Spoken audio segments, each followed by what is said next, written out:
guys, welcome to the Craft Beer channel.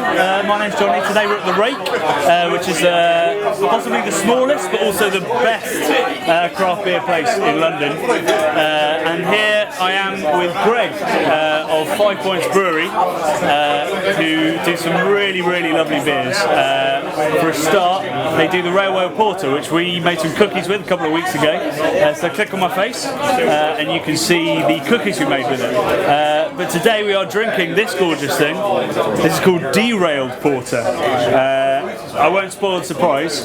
Greg, why is it called Derailed Porter? So we took our standard porter, our sort of traditional London porter, and we introduced Brettanomyces, which is a wild yeast, essentially, which we introduced into the cask, and we've let it age for 5 months. It can consume far more complex sugars than standard brewer's yeast, so you get a lot more different flavour compounds and aroma compounds, and a lot stronger beer from it. So there's lots of different kinds of sugars in beer that it... Yeah, so in terms of brewer's yeast, you've got fermentable sugars and unfermentable sugars, and essentially brewer's yeast can eat up to the maximum where the fermentable sugars stop, but Brettanomyces can eat far more complex sugars than that. So what sort of flavours do you get when that extra sugar's eaten up? Well, it depends on the strain of Brettanomyces, like flavours and aromas depend on the strain of brewing yeast, but this particular strain has got very much a sort of cherry pie aromas and flavours, very slightly tart, but not a sour beer as such. It adds a layer of complexity. It also dries the beer out from our sort of standard porter. This is quite a bit more of a drier beer because those sugars are being consumed. So the sort of fruitiness and the sweetness sort of slightly disappears. Yeah, I think so. It's got a lot more sort of smoky maltiness to it. Exactly, yeah. It's quite an interesting yeast to use because, I mean, for years it was in all beer. In sort of Victorian times, all porters would have tasted slightly like this, obviously, give or take a bit. But Louis Pasteur came along and sort of isolated the different strains of yeast, said, no, we need to get rid of Brettanomyces, we don't mean it to be there.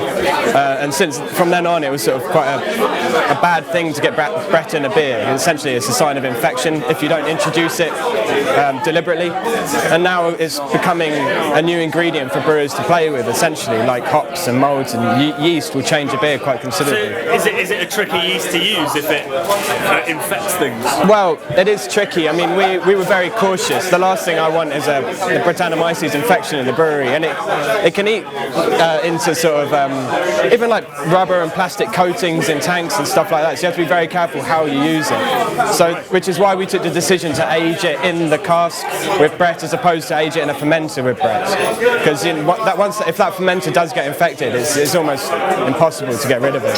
So how long would you age your Railway Porter for, and how long would you age your Brett for? Our Railway Porter takes it's about 2 weeks before primary fermentation is over. We then leave it in the cask for maybe another 2 weeks, and then it's ready to go. Whereas this porter has been in the cask for almost 6 months now. And what kind of beers typically use Brett? Is it more for dark beers, or is it for lighter beers? Well, I think maybe it's up to the brewery completely. I mean, a lot of Belgian beers rely on Brett, like naturally in their they have open top fermenters where the stuff will fall in. Exactly, the lambics. I mean, there are other wild yeast and other bacteria involved as well, but Brett has been around for a long time. It's just whether the brewer expects it or intends it to be there is sort of makes the difference of how you play with it.